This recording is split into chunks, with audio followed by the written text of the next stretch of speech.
Let's say this is a live workshop, and instead of watching me online, you're in the room with me, along with 50 other people. And let's say I start the training off with, "Good afternoon." And let's say that when I say good afternoon, I'm met with silence, awkward silence. How do you think I would feel if I opened with an energetic greeting and not one person in the room said a word in response? I'd feel awkward, embarrassed. I'd probably be thinking, this is not going to go well. Whatever I'm thinking or feeling, it's negative, right? And my next response would be dictated by the negative feelings in my head.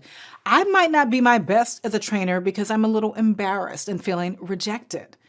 When a customer who expresses concern, anger, or frustration is not acknowledged, they might get even more upset because what you've done is rejected them. I want to share with you how to acknowledge a customer's concern after you've given them bad news. This will help you help the customer to accept the news you've given them, and it usually makes the conversation easier for you.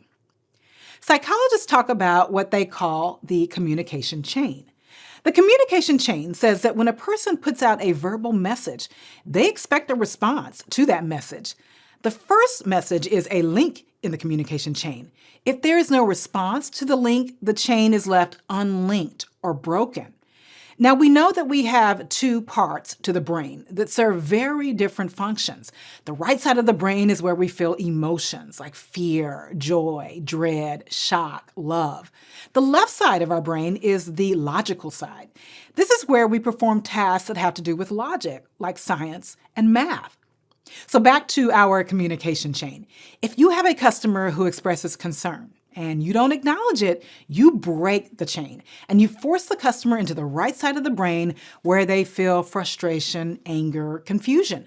What you want is your customer operating in the left side of their brain or their logical side.